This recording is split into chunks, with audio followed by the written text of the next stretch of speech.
Boa noite.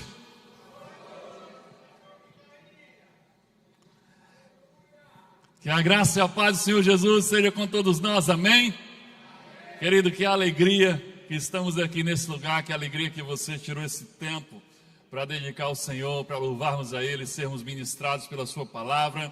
Alegria imensa ter você aqui, que é o nosso convidado, que está vindo pela primeira vez à nossa igreja. É um prazer muito grande receber você aqui na nossa casa. Espero que você tenha se sentido em casa.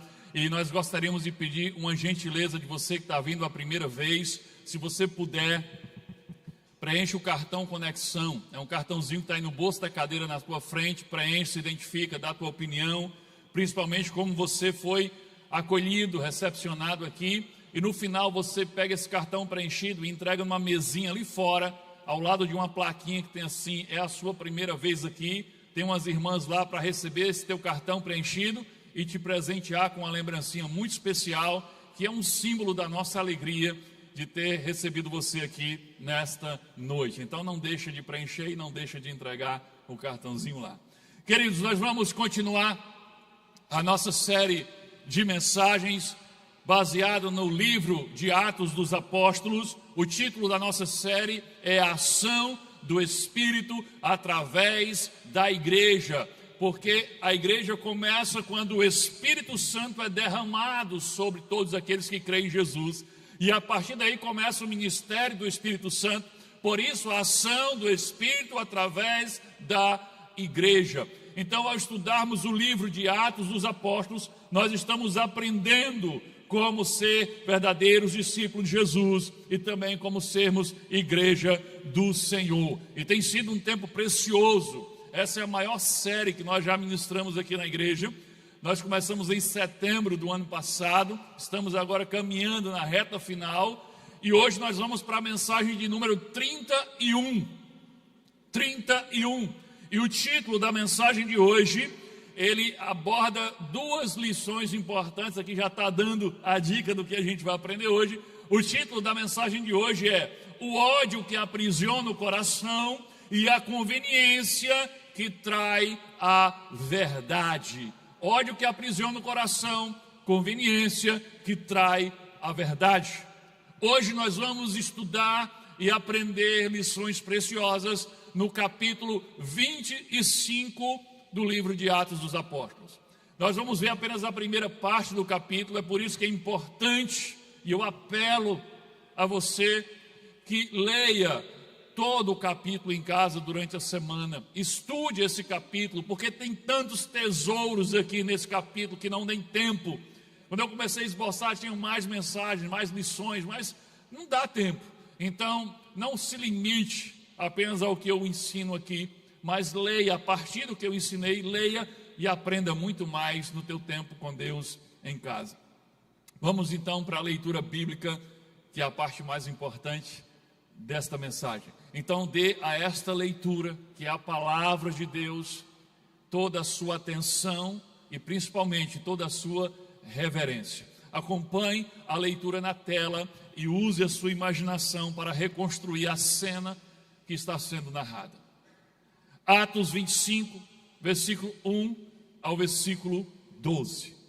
O texto diz assim: 3 dias depois de chegar à província é como se fosse um estado, de chegar à província, Festo subiu de Cesareia para Jerusalém. Quem era Festo? O novo governador daquela região, daquela província.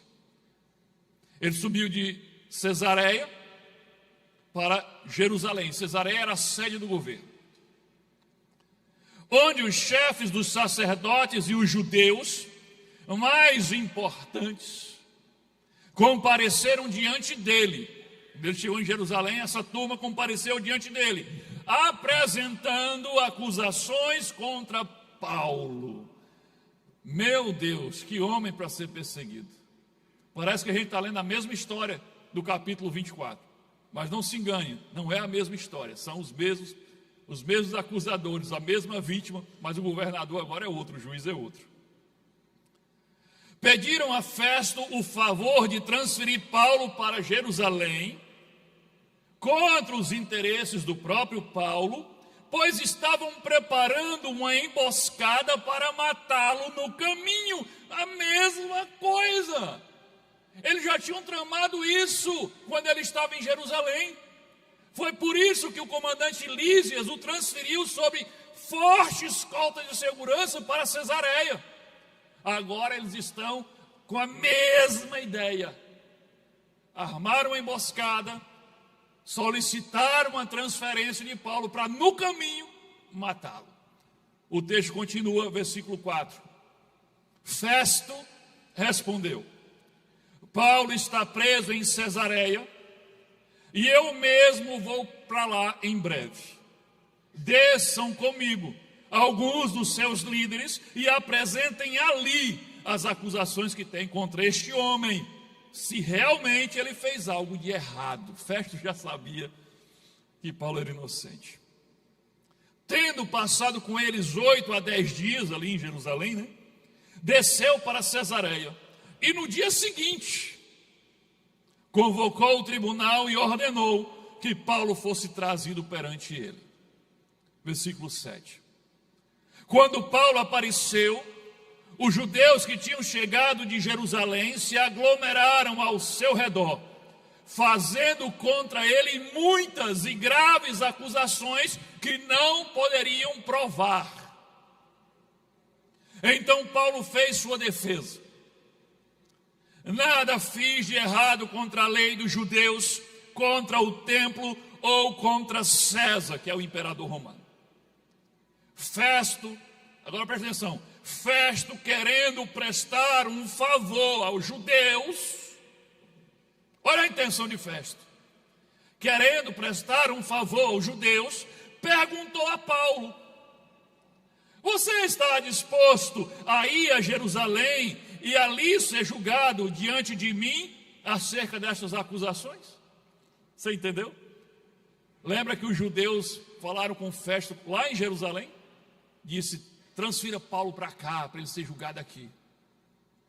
Agora Festo, querendo agradar eles, pergunta a Paulo se Paulo concorda. Por que ele pergunta? Porque Paulo é um cidadão romano.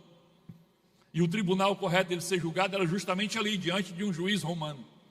Mas ele estava querendo agradar os judeus. Então ele pergunta, mas Paulo já sabia o que provavelmente iria acontecer, porque já tinha acontecido no passado uma trama para matá-lo no caminho. Aí Paulo diz assim, Paulo respondeu, versículo 10, estou agora diante do tribunal de César, onde devo ser julgado. Não fiz nenhum mal aos judeus, como bem sabes. Se de fato sou culpado de ter feito algo que mereça pena de morte, Paulo já sabia o que esperava se ele fosse, não me recuso a morrer. Mas se as acusações feitas contra mim por esses judeus não são verdadeiras, ninguém tem o direito de me entregar a eles. Ou seja, nem o Senhor tem esse direito. Aí Paulo diz a frase-chave. Paulo diz, apelo para César. César é o imperador. Veja, muito do direito que nós temos aqui, nesse nosso mundo moderno, inclusive no Brasil, ele foi aprendido com os romanos.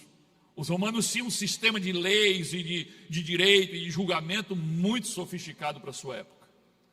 E a letra da lei era muito justa, embora os juízes fossem corruptos. Mas Paulo, como cidadão romano, e ele tinha cidadania romana, você sabe disso, nós já estudamos isso, ele tinha o direito de, se achasse que o julgamento ao qual ele estava sendo submetido numa instância inferior estava sendo injusto, ele tinha o direito de pedir, de apelar que o seu caso fosse levado para a instância superior, que era César. César era o supremo juiz do Império Romano, era o imperador. Então todo cidadão romano poderia apelar para César. Nem todos tinham coragem disso. Mas Paulo aqui diz, eu apelo para César. Paulo viu que Festo estava desejoso, tendencioso de entregá-lo para os judeus. E aí ele apela para César. Aí continua o texto: depois de ter consultado seus conselheiros, Festo declarou: você apelou para César irá. E a partir de agora, Paulo vai ser mantido ainda sob custódia. E agora vão planejar o meio de enviá-lo como prisioneiro até Roma, para ser julgado diante do imperador César. E muitas aventuras virão nessa reta final desta série. Olha, tem muita coisa boa vindo aí. Mas, entenda aqui, Deus, olha a soberania de Deus. Deus está usando a covardia de Festo, Deus está usando as circunstâncias, a perseguição e a lei romana para levar Paulo exatamente para onde ele queria. Você não lembra que quando ele estava preso, Jesus apareceu para ele e diz: não tenha medo, porque assim como tu testemunhaste em Jerusalém, irás testemunhar também em Roma. E agora Paulo será enviado em Roma para cumprir a sua missão lá, no coração do Império Romano, debaixo das barbas do imperador César. Deus é soberano, maravilhoso e tremendo. Paizinho querido, Deus amado, obrigado, Deus, por esse tempo precioso que temos aqui. Pai, em nome de Jesus, abre nosso entendimento, abre nossos olhos espirituais. Deus, através do Teu Espírito Santo, interpreta essa palavra ao nosso coração. Tu sabes, Deus, o que cada um está vivendo aqui, que essa palavra encontre um lugar no cada coração, aplicado de uma forma pessoal, porque o Senhor sabe exatamente o que nós estamos passando, o que estamos pensando e o que estamos precisando ouvir. E nós queremos ouvir, precisamos ouvir a Tua voz. Fala conosco, Deus, nessa noite, em nome de Jesus nós te pedimos, amém.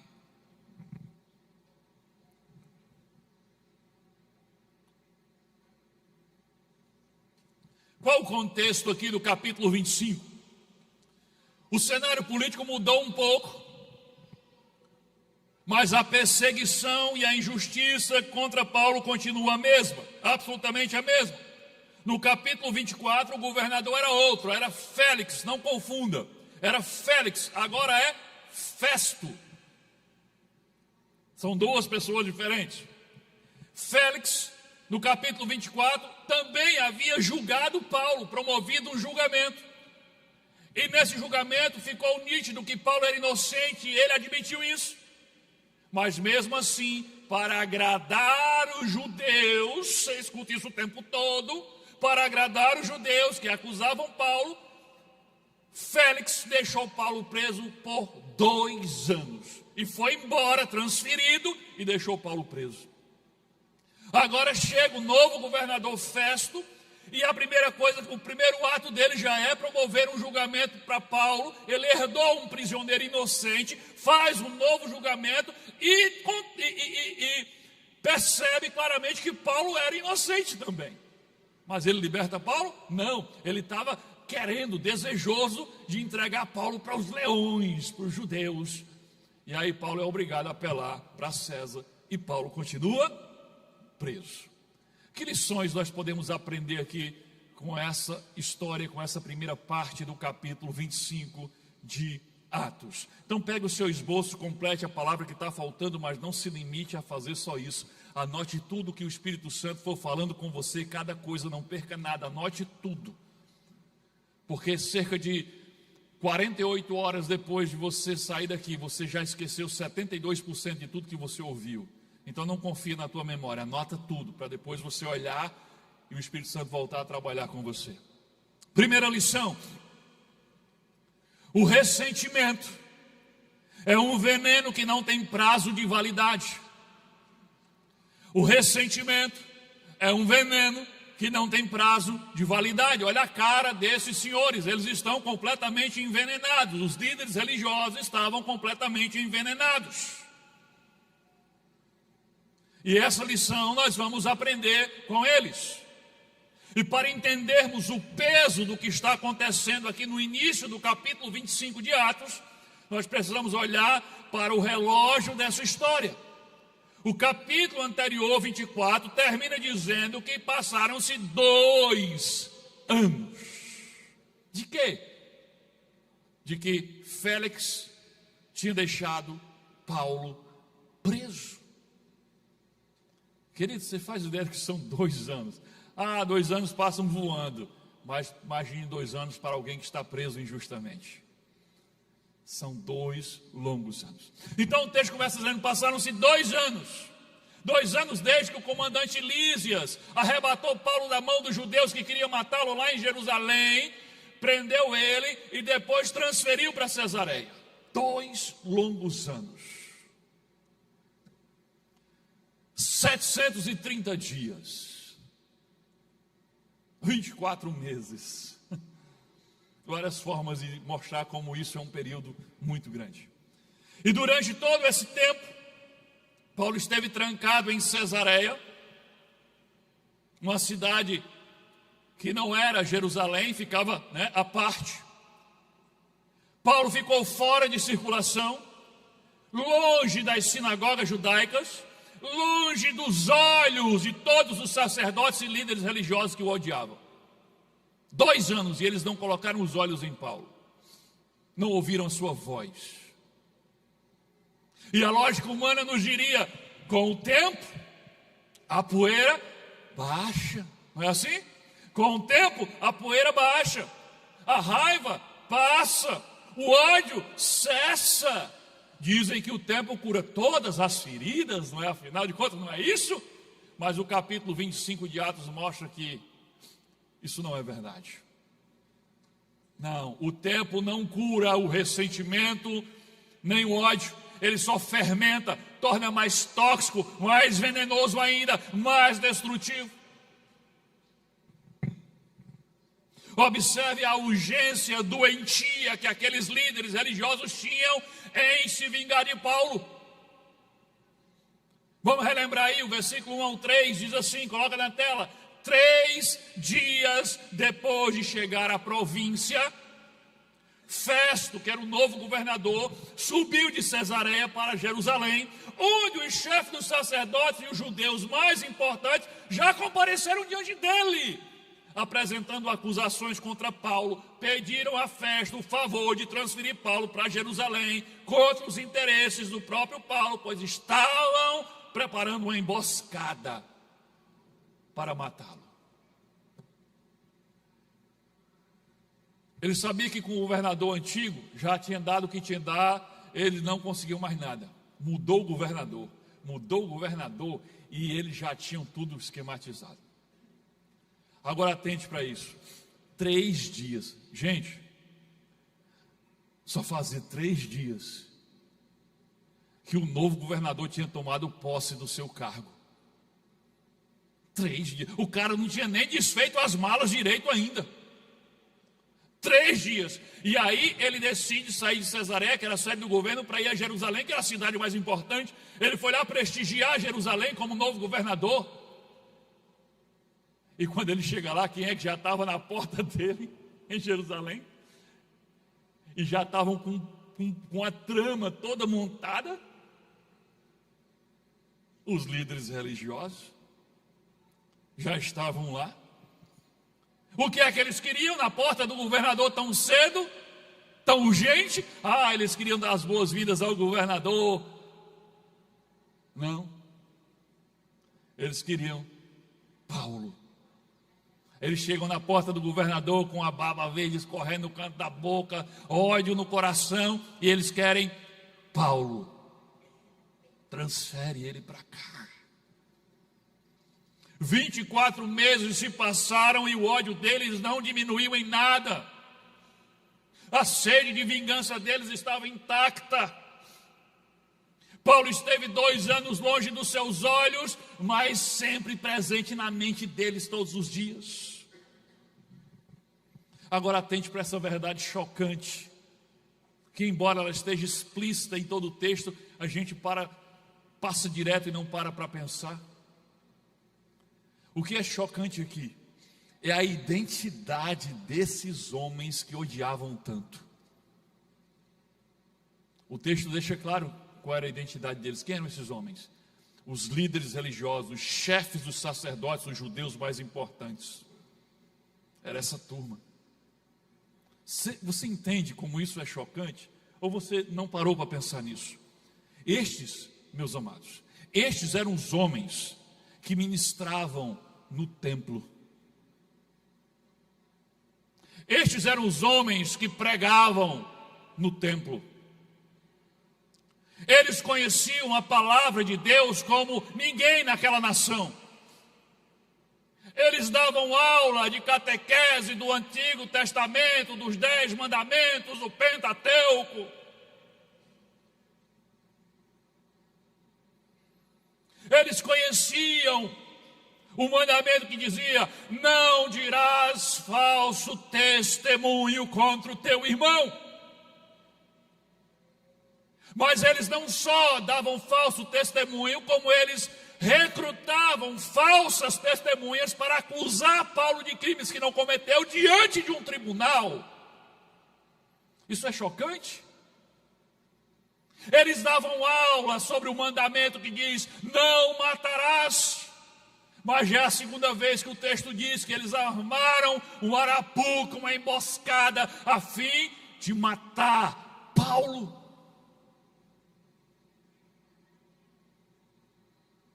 Isso é chocante. Eram homens que oravam, jejuavam, davam o dízimo, como o próprio Jesus já tinha criticado, porque eles se orgulhavam disso, como na parábola do fariseu e do publicano. Oravam, jejuavam, davam o dízimo, usavam vestes sagradas, mas ao mesmo tempo mantinham um coração transbordando de ódio, de mágoa, de ressentimento, de todo esse lixo.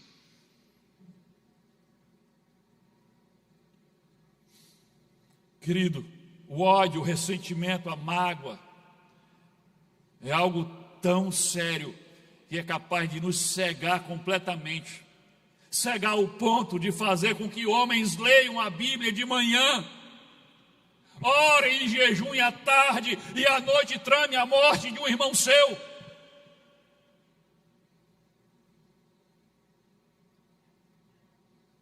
Sem nenhum pingo de remorso ou constrangimento.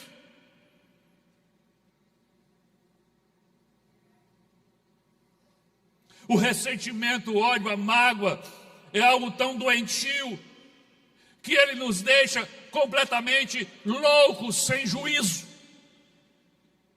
Olha o que diz no livro de Jó, capítulo 5, versículo 2.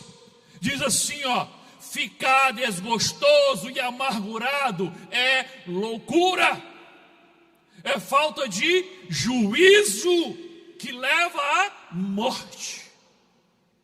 Olha que coisa forte. Guardar esse tipo de sentimento no seu coração é loucura, é falta de juízo, vai te conduzir à morte. Você está brincando com fogo? E esse fogo é o fogo do inferno. O ressentimento nos deixa loucos. Eu diria que é mais do que louco, também nos deixa burros. Porque nos faz desperdiçar oportunidades de bênção para a nossa vida, porque estamos focados apenas na destruição de quem nós odiamos ou estamos magoados. A prioridade número 1 de quem está totalmente consumido pelo ódio, pela mágoa, pelo rancor, é a desgraça do outro, é a punição do outro, é o sofrimento do outro. E você abre mão da sua alegria, você abre mão da sua paz, você abre mão de tudo, porque você quer ver o outro sofrendo. Pense no absurdo da cena. Festo, o novo governador, a maior autoridade política na região, representante direto do imperador César, chega, assume o posto, recém-chegado, vai fazer uma visita a Jerusalém. Ele está cheio de boa vontade, querendo mostrar boa vontade para os seus novos governados. Ele aceita receber os líderes religiosos, que são os chefes, os líderes daquela nação de Israel. E eles têm uma oportunidade de ouro ali. E pelo menos fazer uma política de boa vizinhança e, como líderes da nação, reivindicar alguma melhoria Já que o governador está chegando, não tem inimizade ainda, não tem histórico, é a hora de você aproveitar desse bom relacionamento e pedir de repente uma redução de impostos para o seu povo, de repente pedir uma melhoria na saúde pública, de repente pedir, sabe, um pouco mais de paciência no rigor com os cidadãos de Jerusalém. Mas não, eles são líderes da nação, mas não estão nem aí. Eles desperdiçam essa oportunidade para pedir a condenação, mas o que eles queriam, você sabe, era a morte de Paulo. O assunto deles é Paulo, Paulo, Paulo e Paulo. Isso me lembra uma outra história bíblica que mostra a tragédia de você estar obcecado por ódio e por mágoa de alguém. É a história de uma mulher chamada Herodias. Tem aí, eu tirei uma foto aí da cena aí. Herodias era a mulher do rei Herodes. Herodias tinha uma mágoa profunda, um rancor absurdo de um homem chamado João Batista. Porque João Batista, um profeta que não tinha papa na língua, denunciou o pecado de Herodes, que estava casado com Herodias, mas tinha tomado Herodias de um outro homem, de um parente dele. Era uma safadeza. E o profeta estava pregando contra o pecado, mandando se arrepender, e disse a ela: vai se arrepender dos seus pecados. E ela ficou uma fera. Quem esse profetinha de meia tigela pensa que é? Ela alimentou um ódio mortal. E por influência dela, João Batista foi preso. Herodes tinha medo de agir contra João Batista, mas tanto ela perturbar, tanto ela insistir, ele acaba prendendo ele, botando no calabouço. E ele está lá, trancado no calabouço, longe dos olhos dela. Mas está pensando que ela esqueceu João Batista? Acho que ela dormia pensando em João Batista, acordava pensando em João Batista. E aí Herodes promove o aniversário dele, uma grande festa. E ele pede que a filha de Herodias, que não era filha dele, a filha de Herodias, dance para ele. E a jovem vai lá e dança de uma forma muito bela, talvez até sensual. E ele fica muito animado com aquela dança. E ele chama a jovem e diz: o que você me pediu eu te daria, até metade do meu reino. E a menina, sem saber o que fazer, pedia, foi lá e disse para a mãe dela: mãe, e aí eu peço o quê? Eu estou parafraseando o texto, né? Aí a mãe dela diz assim: peça a cabeça de João Batista numa bandeja. Olha, peça a cabeça de João Batista numa bandeja. Ela trocou a metade do reino pela cabeça de um profeta numa bandeja, que não lhe serviria absolutamente para nada, a não ser para saciar temporariamente a sua sede doentia de vingança. O nome disso é o quê? Loucura, burrice, cegueira. O ressentimento é isso, ele faz isso com a pessoa. Como disse lá em Jó, é falta de juízo, é loucura. Ele faz você jogar fora a tua paz. Ele faz você jogar fora a tua própria saúde, a tua harmonia, as tuas oportunidades, só porque você quer ver a cabeça de quem te feriu numa bandeja.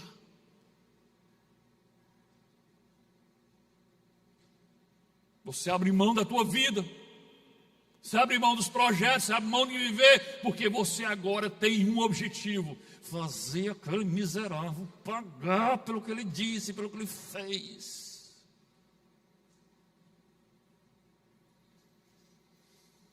É loucura. Existe uma antiga ilustração, mas já contei aqui um tempo desse, então você vai lembrar. Mas eu acho que encaixa aqui perfeitamente. Vou contar de novo, perdoe se você lembra. Os que não lembram vão ouvir pela primeira vez. Mas conta uma fábula, que um anjo aparece para um homem, um anjo meio gênio, entendeu? O anjo aparece como é o crente contando, não vou dizer gênio, vou dizer um anjo. O anjo aparece para o homem e diz assim: você tem direito a um pedido. Qualquer coisa que você pedir, eu te darei. O homem fica todo animado. Eita, pensa nas riquezas e tudo que ele pode pedir. Aí o anjo diz: "Oh, mas tem uma coisa, espere antes de você pedir. Sabe aquele seu inimigo aí da frente?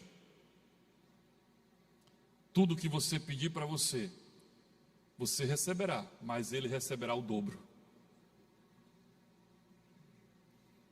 Aí o negócio complicou para ele. E ele pensa: se eu pedir riquezas, ele vai ser o dobro, vai receber o dobro da riqueza que eu receber. E aí ele pensa, e aí ele faz o pedido: "Já sei o que eu quero, anjo. O que é que você quer?" "Eu quero que você arranque um olho meu." Já entendeu o que é que ele queria? Ele queria que o outro ficasse sem olho nenhum. Ele abre mão de tudo que ele poderia conseguir. Ele abre mão até da sua própria saúde, porque ele quer ver o outro na desgraça. Porque isso é a coisa mais importante para quem está tomado por esse sentimento doentio. Querido, essa é exatamente a anatomia do ódio.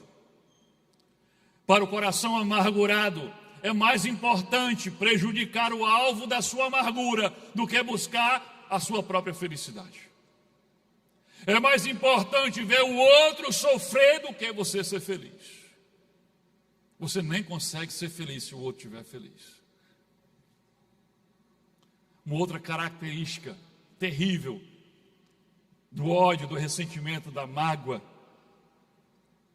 é que essas coisas funcionam como uma prisão. Isso mesmo, uma prisão.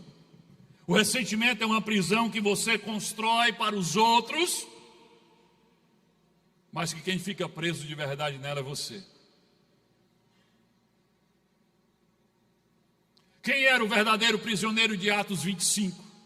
Você pode dizer: era Paulo. Paulo estava acorrentado. Ele não poderia sair daquele lugar, não poderia sair da cidade, da prisão. Mas Paulo tinha o Espírito e a sua alma estava completamente livre. Paulo dormia em paz todas as noites. Paulo escrevia cartas para as igrejas. Paulo pregava o evangelho para os soldados e até para governador, como fez com Félix dezenas de vezes. Paulo era mesmo o verdadeiro prisioneiro de Atos 25? Já os líderes religiosos, os sacerdotes de Jerusalém, eles podiam caminhar livremente por Jerusalém, por Cesareia, como faziam, mas as suas almas, os seus corações e as suas mentes estavam acorrentadas ao ódio que sentiam por Paulo. Eles dormiam pensando em Paulo, acordavam pensando em Paulo, tudo que eles faziam era pensando em Paulo. Passaram 2 anos sendo reféns de um homem que estava preso em outra cidade, Cesareia.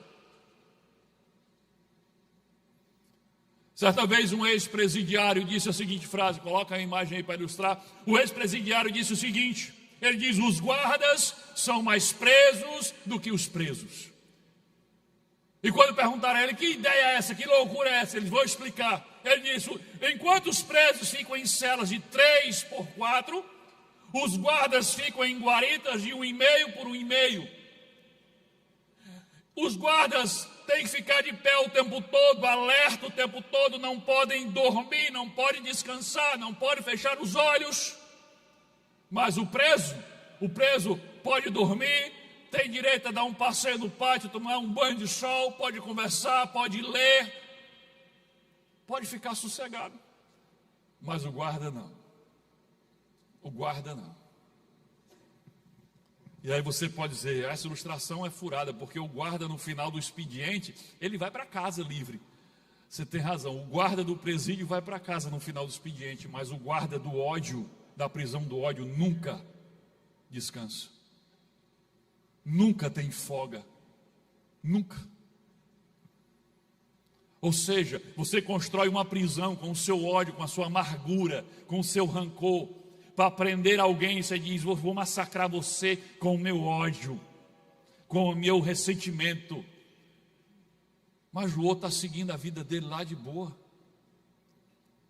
Enquanto você está sendo devorado vivo. Você é o guarda da guarita de 1,5 por 1,5, que fica de pé, que não descansa, não dorme, não fecha os olhos, não relaxa, nunca. Esse era o problema dos sacerdotes de Jerusalém. Queridos, o ressentimento, a mágoa é um inquilino que mora na tua mente, não paga aluguel e ainda destrói a casa. Destrói. Era exatamente isso que estava acontecendo com os sacerdotes de Jerusalém. Mas entenda, esse não é só um problema de sacerdotes de Jerusalém do tempo bíblico. Bom seria que fosse, mas esse é um problema nosso, não é verdade? Esse é um problema meu e é um problema seu também. Nós todos estamos suscetíveis a esse mal, a essa doença. Quantos aqui, apenas nesse auditório, não precisa se identificar, é uma pergunta retórica, mas quantos aqui nesse auditório já estão há meses, anos, 2 anos? Será 5 anos? Ou 10 anos? Alimentando um ódio, um rancor, uma mágoa no coração, às vezes por um próprio irmão de sangue, teu irmão de sangue. Tem gente que está há anos sem falar com o irmão. A reunião familiar é um caos, porque se ele foi, eu não vou. Se convidarem ele, já sabe, é porque não querem a minha presença. Há anos guardando mágoa de pai, de mãe, de filho, de ex-cônjuge, então nem se fala. De um pastor do passado, ou de um pastor do presente, não é verdade? É?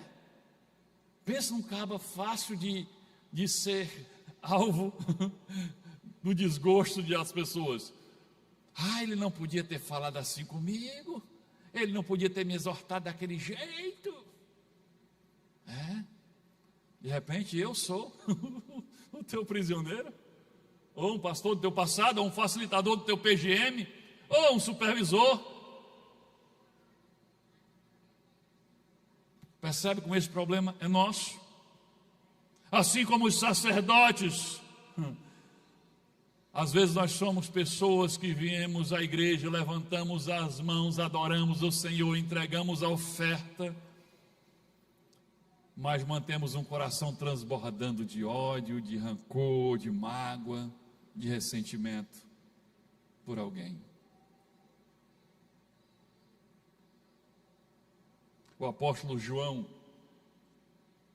sem arrodeio nenhum, no meio da canela, olha o que ele fala sobre isso. Primeira carta de João, capítulo 3, versículo 15, ele diz assim: quem odeia o seu irmão é assassino. E vocês sabem que nenhum assassino tem a vida eterna em si. Não se engane. Você não pode ser cheio do Espírito Santo se você faz do seu coração o cativeiro do ódio e da amargura para prender alguém. Não, você não pode.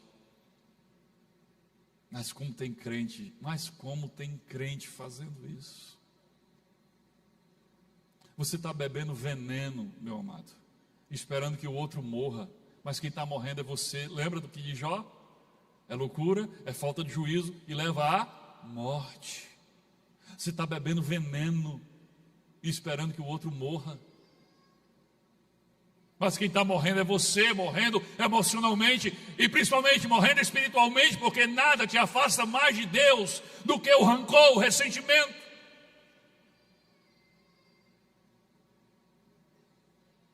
Não é à toa que Jesus disse: se tu vem oferecer tua oferta, e a oferta aqui é a tua adoração, é tudo, você vem oferecer tua oferta e descobre que tem alguma coisa contra o teu irmão, deixa a tua oferta aí, fica aí, não entrega, vai até ele e se reconcilia, depois vem e entrega a tua oferta. Jesus diz: quando vocês forem orar, orem assim. Aí na hora de pedir perdão, ele diz: peçam perdão assim, perdoa as nossas ofensas, assim como nós perdoamos quem nos tem ofendido. Essa é a oração perigosa. Você tem coragem de fazer essa oração? Pois você deveria fazer, porque é assim que Jesus ensinou. É assim que você deve pedir perdão a Deus. Agora eu desafio, você tem coragem de fazer? Você tem coragem de fazer? Perdoa, assim como eu tenho perdoado? Querido, isso é sério. Ressentimento, amargura, é um suicídio emocional e espiritual. Ele corrói você por dentro, o teu corpo, a tua alma e o teu espírito.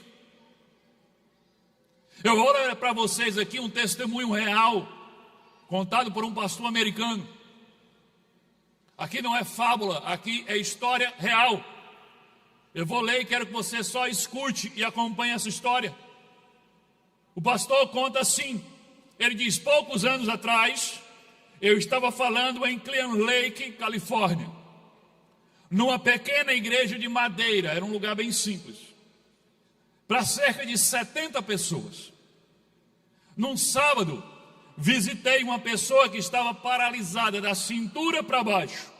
Ele morava num trailer, perto da igreja. Foi o homem mais amargo que já encontrei, o pastor está dizendo. Era um fazendeiro, e havia 6 meses que tinha levado um coice de uma vaca, um coice nas costas, e a partir dali ficou paralisado da cintura para baixo. Ele era um homem muito amargo, muito mesmo. Tinha amargura contra Deus, tinha amargura contra os médicos, tinha amargura contra a companhia de seguros, ele tinha amargura contra os membros da igreja, e tinha amargura, claro, contra a vaca também. Era só amargura, o pastor diz, cheio de ressentimento. O pastor diz: eu me recordo de ter falado com ele o seguinte: Deus pode curar você dessa paralisia, Ele pode fazer isso, mas Ele está esperando que você vença esse amargor que domina a sua alma e que é venenoso. O homem baixou a cabeça num instante, as lágrimas começaram a escorrer do seu rosto, e ele fez uma oração em voz alta. Ele disse: Deus, tira de mim todo esse ressentimento, joga isso tudo fora, tira esse amargor de mim e me enche com o teu perdão e com o teu amor. Depois da oração, ele deu um belo sorriso. O seu semblante já era diferente. No dia seguinte, ele foi à igreja. Sentou-se na sua cadeira de rodas lá na última fila. No final do culto, o pastor disse: pode ser que alguém aqui queira uma oração especial. Se você quiser uma oração, vem aqui à frente que vou orar por você. Aquele homem levantou-se da sua cadeira de roda e foi andando até a frente. Foi a primeira vez que ele andou em 6 meses. Às vezes tem doença física que está te corroendo, e a ciência explica. Querido, mágoa, ressentimento, ódio adoece o teu corpo. Tem até pesquisas indicando que determinados tipos de câncer são muito mais propensos de se manifestar em pessoas amarguradas, ressentidas. Isso é real, é muito real. Você não faz ideia do que você está fazendo consigo mesmo quando você guarda todo esse lixo dentro de você. Agora eu preciso fazer uma pergunta direta para você. Não me responda, responda para você e para Deus.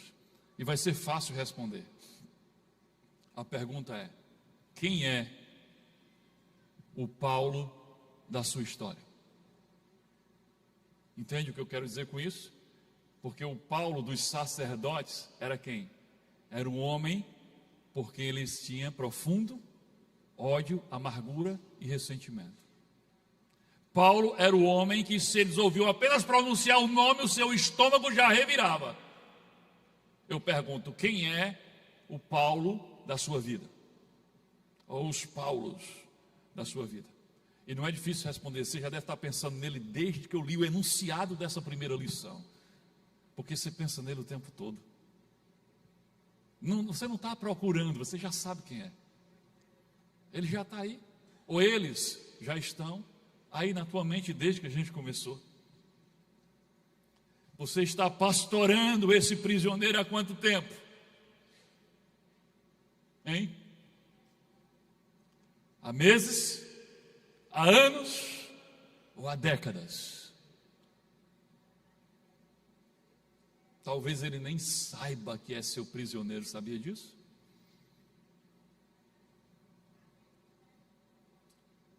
Hoje aqui,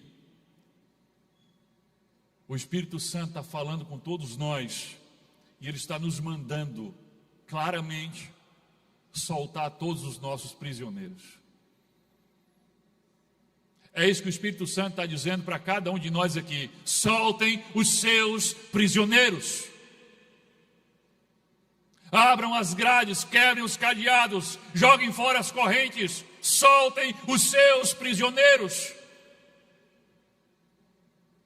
Não porque eles mereçam o seu perdão, eles não merecem, mas você também não merece o perdão de Deus, não esquece disso. Solte o seu prisioneiro, não porque o que eles fizeram não era grave, não é por isso.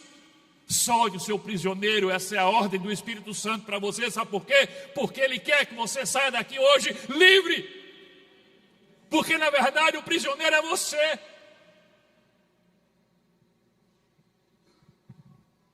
Não está na tela, mas em Romanos 12, 19, Paulo escreve: não vos vingueis, mas dá lugar à ira de Deus, ou seja, deixa que Deus resolve, porque está escrito, Paulo diz, a mim, Deus dizendo, a mim pertence a vingança, ou seja, a retribuição. Ele diz, eu retribuirei, diz o Senhor. O que é que Paulo está dizendo? Querido, pare de querer punir quem errou com você. Não é seu papel, você não é juiz, você não é carrasco, você não tem autoridade nem autorização para isso. Ele diz, Deus diz, deixa comigo, eu vou retribuir o que cada um fez. Ele é juiz, ele é justo, deixa com ele. Assim como Festo encaminhou Paulo para a instância superior, que era o imperador César, eu digo a você, encaminhe os seus prisioneiros para a instância superior, que é Deus. É assim que você vai fazer.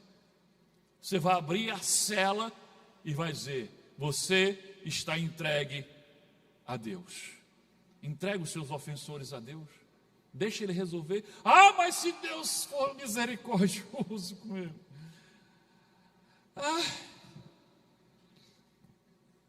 É uma possibilidade grande.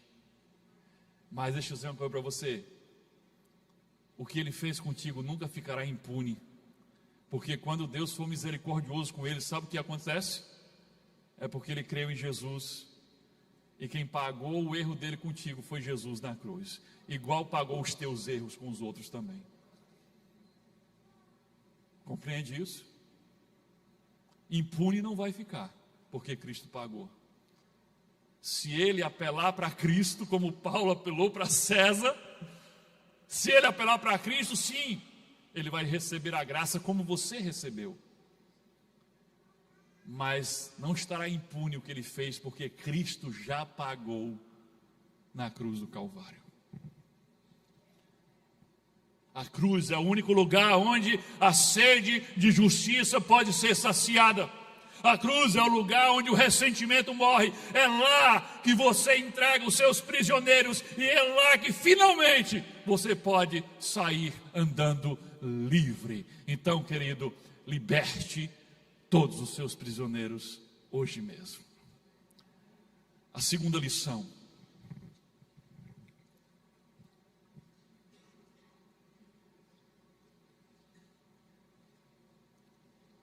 Não sacrifique os princípios morais no altar da conveniência.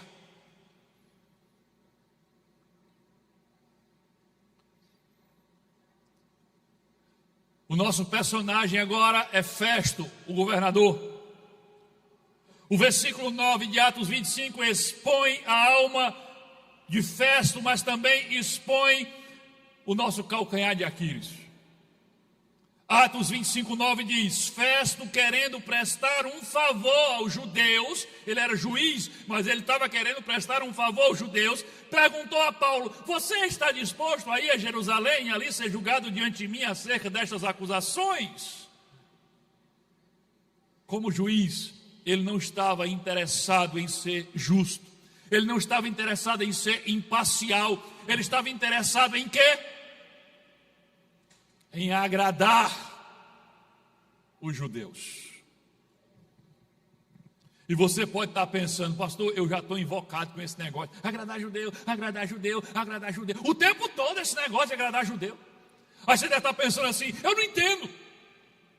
Se o Império Romano era tão poderoso, e se o Império Romano dominava todo o povo de Israel, e todos estavam subjugados ao Império Romano, e os governadores eram os representantes diretos do imperador César, por que raios eles têm tanto medo e ficam bajulando e tentando agradar os líderes religiosos judaicos e o povo judeu?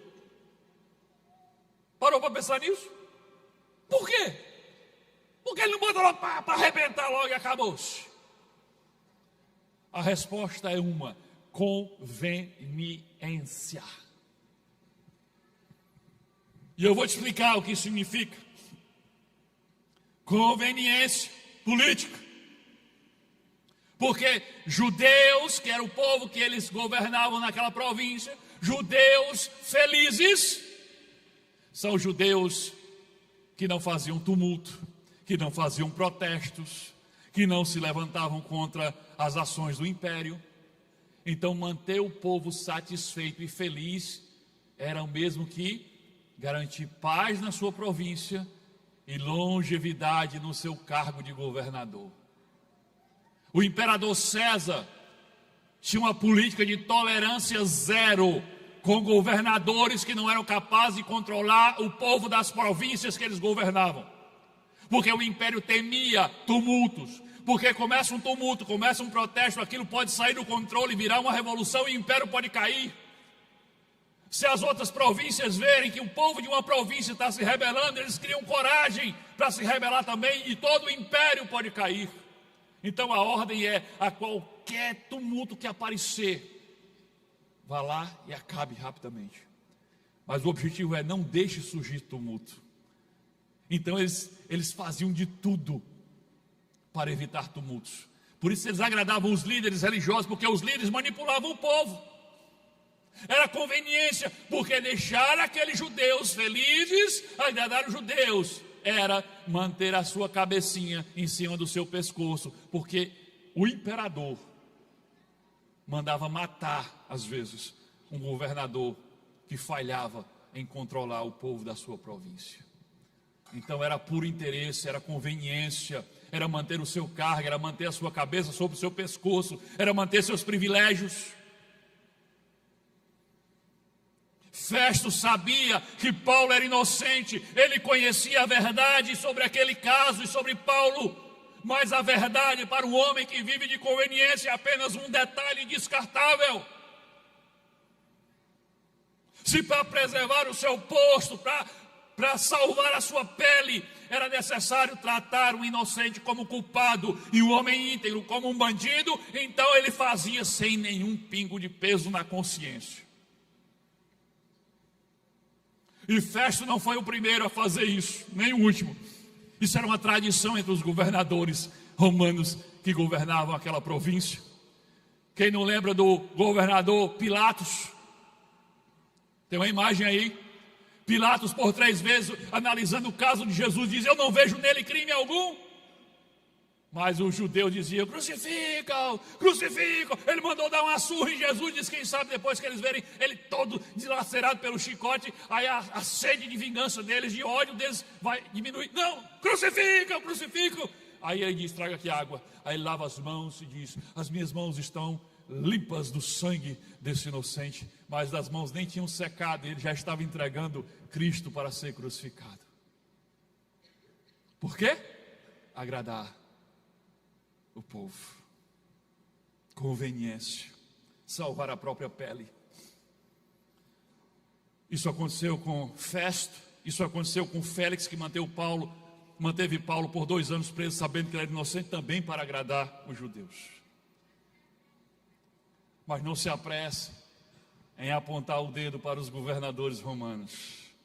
Não, eu não estaria falando sobre esse assunto se esse fosse um problema só de governador romano. Porque nós fazemos a mesma coisa. Fazemos. Quantas vezes nós agimos exatamente assim? Nós sabemos o que é certo, conhecemos a verdade, mas para não sermos cancelados na rede social, para não criarmos um climão no jantar de família, para não perdermos um cliente importante, a gente simplesmente se cala e damos a entender que estamos concordando convenientemente com a maioria, mesmo que eles estejam falando de algo que é abominação diante de Deus. Mas você está lá com aquele seu sorrisinho amarelo para que ninguém descubra que você não concorda. É conveniente fingir que concorda. É conveniente se calar diante da injustiça. Eu me pronunciar contra temas polêmicos e correr o risco de ser cancelado, jamais. Eu me pronunciar contra o aborto, não vamos mexer nesse assunto. Eu me pronunciar contra a ideologia de gênero, contra a erotização de crianças, contra casamento homossexual, eu dizer que casamento é homem e mulher e acabou-se. Não. Isso é louco, isso é muito arriscado, isso é polêmica, eu vou me envolver em polêmica, eu vou ser cancelado. E aí, eu me calo, conveniente, não vou chamar pecado de pecado.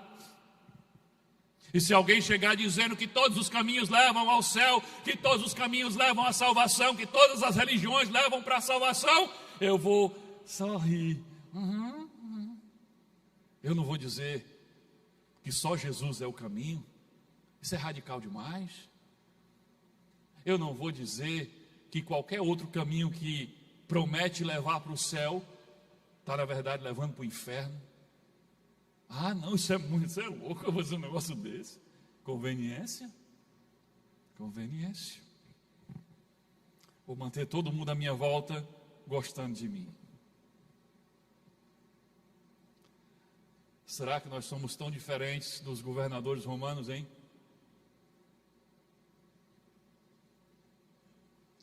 Lá no teu trabalho a turma começa com aquelas piadas de mau gosto, piadas imorais, piadas que blasfemam contra o teu Cristo. E tu continua lá fingindo que está. Conveniência. Conveniência. Será que nós não temos negociado os nossos valores por conveniência? Será que não temos trocado Jesus pela aprovação do mundo? Para agradar o mundo? O apóstolo Paulo escreveu isso aqui na sua carta aos Gálatas, capítulo 1, versículo 10. Ele diz assim: acaso busco eu agora a aprovação dos homens ou a de Deus? Ele ainda pergunta: ou procura agradar a homens? Agora ele responde: se eu ainda estivesse procurando agradar a homens, não seria servo de Cristo. Compreende isso? Você tem que decidir o que você vai fazer na sua vida. Ou você vai agradar as pessoas, ou você vai servir a Cristo. Não dá para fazer as duas coisas ao mesmo tempo. O próprio Jesus já tinha falado sobre isso. E diz: você não pode amar a Deus e amar o mundo ao mesmo tempo.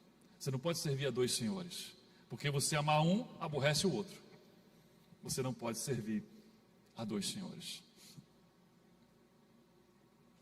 Então, se eu estiver procurando agradar as pessoas, eu não estou servindo a Cristo. A matemática do reino é simples: quem tenta agradar a todos acaba traindo a Deus. Talvez você bate no peito e diz: eu sou livre. Mas a verdade é que você é um escravo da opinião alheia. Você é um refém de aplausos, de likes, de curtidas. Você vive apavorado com o que os outros pensam ou dizem sobre você, ou podem pensar e dizer sobre você, exatamente como Pilatos, como Festo, como Félix fizeram. Aprenda uma coisa, querido. Assim como César, o imperador, deu a Festo o posto de governador, Satanás oferece a cada pessoa uma coroa. Ele oferece uma coroa para cada um. Mas depois que você aceita essa coroa, ele te obriga a rastejar, a abrir mão dos valores, dos princípios, todos os dias rastejar pela lama para manter a coroa sobre a sua cabeça. Era o que aqueles governadores tinham que fazer, receberam o privilégio de ser governador, mas tinham que rastejar todos os dias, tinham que abrir mão do que era verdade, tinham que assassinar a verdade todos os dias para manter a coroa sobre sua cabeça.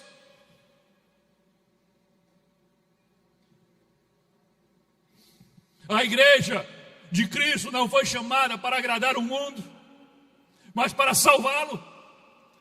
E para salvar a gente tem que dizer a verdade, porque a verdade é que liberta. Jesus falou sobre isso. Mas alguns argumentam: a igreja precisa ser menos radical, pastor, nas suas crenças, nas suas posições. Nesse tempo moderno, nós temos que ser uma igreja mais simpática, mais inclusiva. Temos que evitar esses temas polêmicos. E algum leitor apressado, descuidado, vai ler Atos e Atos 2 e vai chegar lá e vai dizer: olha aqui, pastor, a igreja primitiva, ela caía na simpatia do povo. Está vendo? Temos que ser a simpatia do povo. É verdade.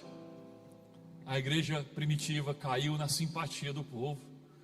Mas preste atenção, como eles conquistaram a simpatia. Não esquece disso não. Eu vou ler para você porque isso é muito importante. Dá tempo.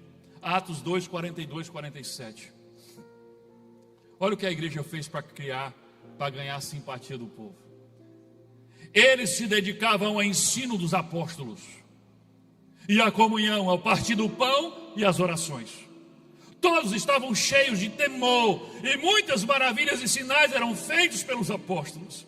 Todos os que criam mantinham-se unidos e tinham tudo em comum.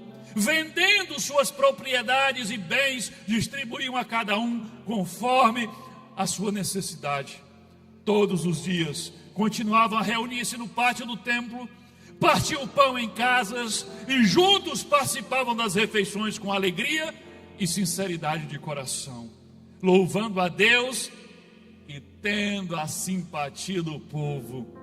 Olha o motivo da simpatia. E o que acontecia? E o Senhor ia acrescentando todos os dias os que iam sendo salvos. Eles não atraíram a simpatia do povo rebaixando os valores do Evangelho. Está descrito o que eles fizeram que causou a simpatia. Foi o amor incondicional que sentiam uns pelos outros. Foi o pão repartido entre si e a generosidade também para os com os de fora. Foi uma vida de santidade e generosidade extremamente radical, a ponto de vender suas propriedades e distribuir com quem precisava. Foi isso que fez o mundo à volta deles olhar e dizer: ei, eu quero entrar nesse negócio, eu quero fazer parte disso aí. É isso que causou a simpatia naquela época. Agora preste atenção, a simpatia que nasce da santidade, que nasce da generosidade, que nasce da integridade, é uma simpatia que atrai as pessoas para a salvação. E todos os dias o Senhor acrescentava os que iam sendo salvos. Aquele povo não veio por conveniência, porque a própria mensagem de Pedro, aí no contexto desse mesmo capítulo, o povo pergunta: e agora, senhores, o que faremos? E Pedro responde: arrependam-se dos seus pecados e sejam batizados em nome de Jesus, para que sejam lavados, perdoados e sejam salvos. Aquele povo que estava vindo, que estava caindo na simpatia, eles estavam entendendo, a igreja está pregando uma mensagem séria, a igreja está dizendo que pecado é pecado, a igreja está dizendo arrependam-se dos seus pecados e sejam batizados em nome de Jesus. Aquela igreja que caiu na simpatia não estava pregando um evangelho água com açúcar, inclusivo, evitando chamar pecado de pecado, não. Pedro foi direto, arrependam-se dos seus pecados, para que sejam salvos. Agora, a simpatia que nasce do rebaixamento dos valores do reino, a simpatia que nasce da conveniência com o pecado, essa atrai também, mas atrai para a condenação. E você pega um pecador perdido que estava no mundo, coloca ele dentro da igreja e ele fica mais perdido do que estava lá fora. Ele está mais no inferno do que estava quando estava lá fora, porque agora ele pensa que porque está frequentando a igreja está salvo, mas você nunca disse que ele precisava se arrepender do pecado. E se não há arrependimento, não há salvação, porque essa é a mensagem do evangelho.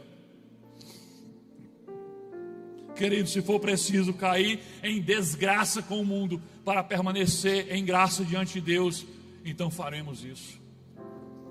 Mas nunca, jamais cultuemos a Deus no domingo e negociemos os princípios da fé, da Bíblia, na segunda-feira, por conveniência.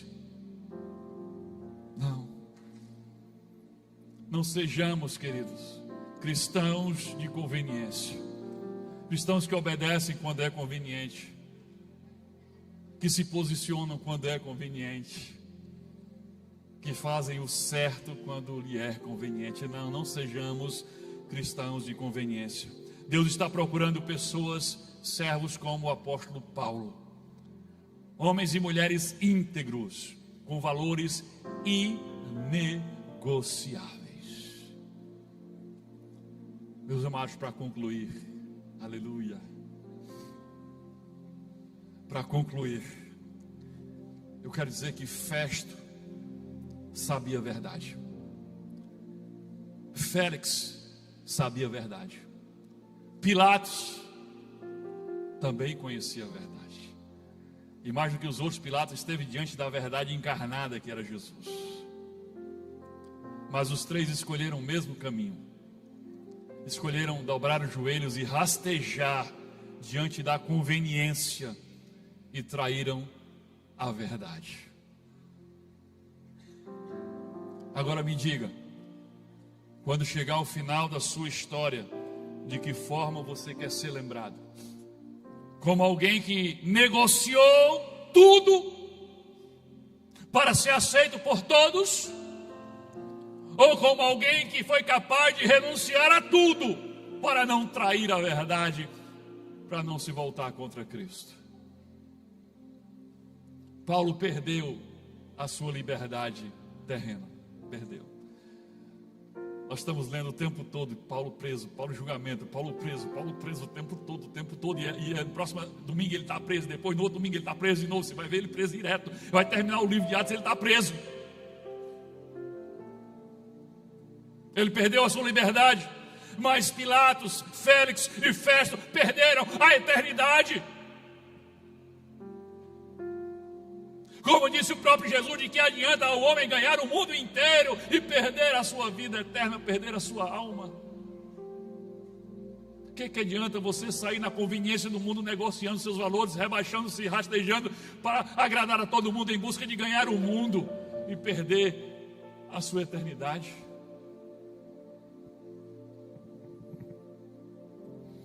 Lembre disso. O mundo, o diabo, ele tem uma coroa para te oferecer. Ele tem uma coroa para te oferecer. Mas lembre-se, se você aceitar essa coroa, ele vai te obrigar a rastejar todos os dias, rebaixando os teus valores, se sujando na lama da conveniência com o pecado, para manter essa coroa sobre sua cabeça. Senão você deixa ela cair. E Jesus, Ele tem uma coroa para me oferecer, Ele tem uma cruz para te oferecer. Jesus tem uma cruz para te oferecer. Mas depois da cruz, depois da morte, há uma coroa. E essa coroa, ela nunca enferruja. E ninguém pode tirá-la mais da tua cabeça. Que Deus te abençoe em nome de Jesus. Amém. Ensina-me a amar o meu irmão, a olhar com os teus olhos, perdoar com teu perdão. Enche-me com teu espírito, endireita os meus caminhos. Ó Deus, dá-me um novo coração, endireita os meus caminhos. Ó Deus, dá-me um novo coração, dá-me um coração igual ao teu, meu mestre. Dá-me um coração igual ao teu, coração disposto a obedecer, cumprir todo o teu querer. Dá-me um coração igual ao teu, dá-me um coração igual ao teu, meu mestre. Dá-me um coração igual ao teu, coração disposto a obedecer, cumprir todo o teu querer. Dá-me um coração igual ao teu. Amém, querido. Eu entendo que o Espírito Santo nos trouxe a esse lugar hoje para nos libertar. Mesmo você que já conhece a verdade, Ele nos trouxe aqui para falar direto ao nosso coração sobre libertar nossos prisioneiros. E é assustador o número de crentes que têm prisioneiros. E eu sei que esse auditório está cheio de pessoas que têm prisioneiros.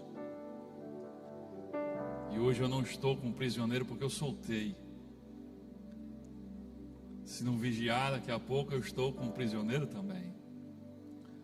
Então eu não queria sair daqui sem desafiar você a não deixar isso para depois, a não deixar isso para amanhã, nem para mais tarde, mas libertar teu prisioneiro agora, publicamente. Você tem coragem?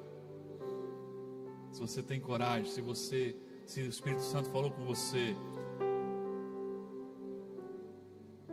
e que você tem realmente prisioneiro para soltar e você quer obedecer, eu quero que você fique de pé no seu lugar, que eu quero orar por você. Quem tem prisioneiro para soltar, fica de pé. Tem alguém aqui que tem algum prisioneiro para soltar?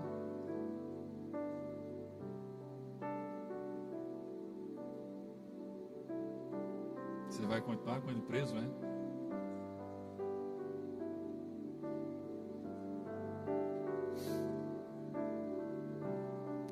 Eu não sei se vocês do culto da noite são mais santos do que o culto da manhã. No culto da manhã quase ninguém ficou sentado. Talvez vocês já chegaram no nível de maturidade maior do que o pessoal da manhã. Glória a Deus por isso. Paizinho querido, em nome de Jesus. Oh Pai, se nós não vigiarmos, estaremos sempre trancando alguém, sempre querendo punir alguém que errou conosco através da nossa mágoa, do nosso ressentimento, de uma tristeza profunda que não queremos abrir mão, porque de certa forma entendemos que eles não merecem, então essa é uma forma de puni-los.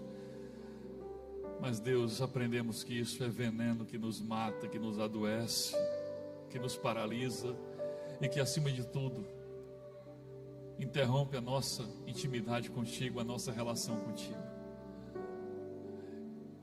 Então, que esses irmãos que agora estão de pé aqui, é porque eles amam o Senhor, e eles decidiram obedecer o que teu Espírito Santo falou, e eles entendem que a tua presença e a tua intimidade é mais importante do que a vingança, do que o ódio, do que a mágoa, do que o ressentimento. Eles não querem perder a tua presença, e por isso eles estão diante do Senhor, pedindo que o Senhor os ajude a liberar os seus prisioneiros. Pai, os capacita a isso. Enche o coração deles da tua presença, para que não sobre espaço para o lixo das mágoas.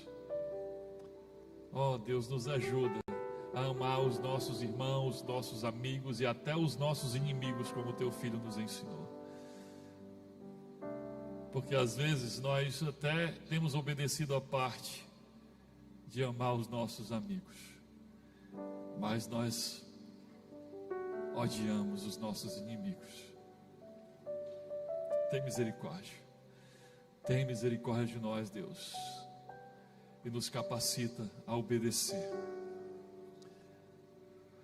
Que toda a mágoa e todo o ressentimento seja destruído agora no nome poderoso de Jesus Cristo. Que todas as correntes, cadeias, cadeados, prisões sejam abertas agora. Que todos os prisioneiros sejam soltos. E que todos nós saímos daqui livres, porque não temos mais que pastorar ninguém, porque não temos mais que vigiar ninguém, porque a nossa prisão foi destruída e ninguém mais está cativo lá, e agora estamos livres para viver a nossa vida com o Senhor. Por isso te adoramos e te louvamos no nome de Jesus. Amém.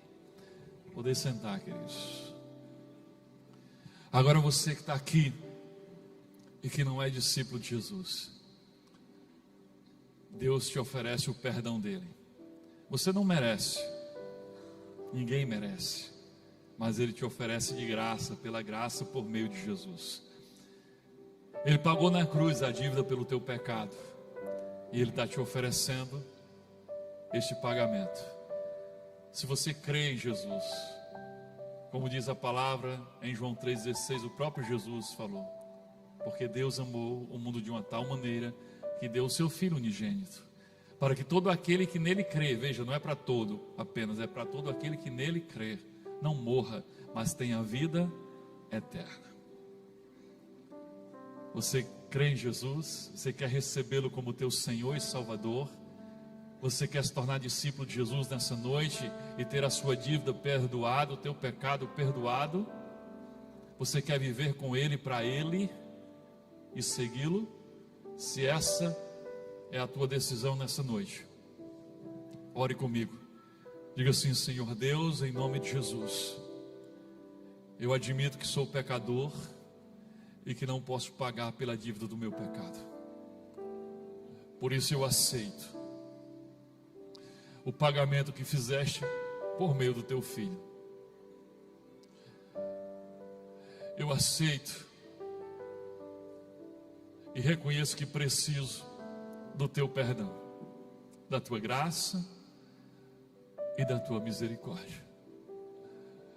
Lava-me dos meus pecados, purifica-me das minhas transgressões e me torna digno de ser feito teu filho ou tua filha. Agora fala com Jesus, diga: Senhor Jesus, eu abro a minha vida para o Senhor. Eu te recebo como meu Senhor e Salvador. Eu te coloco como o governador da minha vida. E a partir de hoje quero viver seguindo os teus passos. A tua vontade a partir de hoje é mais importante do que a minha. Então muda o meu coração, melhor, me dá um coração igual ao teu. Me dá uma mente renovada. E me ajuda a querer o que o Senhor quer e a gostar do que o Senhor gosta. Guia os meus passos. Me conduz até o centro da tua vontade. E me transforme em alguém parecido contigo a cada dia. Eu me comprometo a seguir-te pelo resto da minha vida, até a eternidade. É no teu nome, Jesus, que eu oro e agradeço. Amém. Você fez essa oração agora de todo o teu coração? Se você fez de todo o teu coração, essa é uma decisão. Eu quero seguir Jesus, eu decidi seguir Jesus. Então você nasceu de novo para viver uma nova vida com Ele. O próprio apóstolo Paulo, esse da prisão, diz: aquele que está em Cristo é uma nova criatura. As coisas velhas ficaram todas para trás, eis que tudo se fez novo. Eu gostaria muito de orar por você e te dar um presente para celebrar e para marcar esse dia. Mas para isso você precisa vencer a vergonha e sair do anonimato. E aí no lugar onde você está, levantar a sua mão, sinalizando que você fez essa oração e se tornou discípulo de Jesus agora. Quem fez essa oração agora se tornou discípulo de Jesus? Aqui nesse lado, quem fez a oração? Tem alguém que fez essa oração e se tornou discípulo de Jesus agora? Tem alguém aqui? Glória a Deus pela sua vida. Glória a Deus. Tem mais alguém? A segunda pessoa aqui nesse lado que se tornou discípulo de Jesus agora por meio dessa oração. Tem alguém que já fez essa oração em outro dia, mas naquele dia você não teve coragem.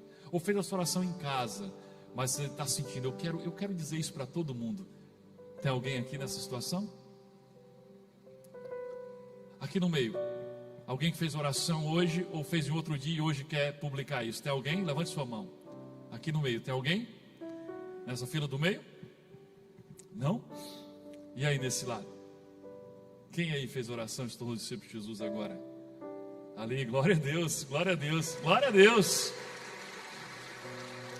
Louvado seja o nome do Senhor. Igreja, todos vocês de pé, toda a igreja de pé. Querido, agora me dê a honra de orar por você e te dar o presente que eu prometi. Eu prometo, eu não vou te perguntar nada. Eu prometo, não vou te constranger. Eu vou orar por você. Você vem só aqui embaixo, você pode vir? Você pode vir? É só aqui embaixo. A igreja vai ficar aí de olhos fechados orando, ninguém vai te constranger. Eu quero só orar por você e vamos te dar um presente, uma ferramenta, um memorial. Pode vir, aqui embaixo. Eu prometo, não vou te constranger. Pode vir, glória a Deus. A pessoa daqui não quer vir? Está vindo ali.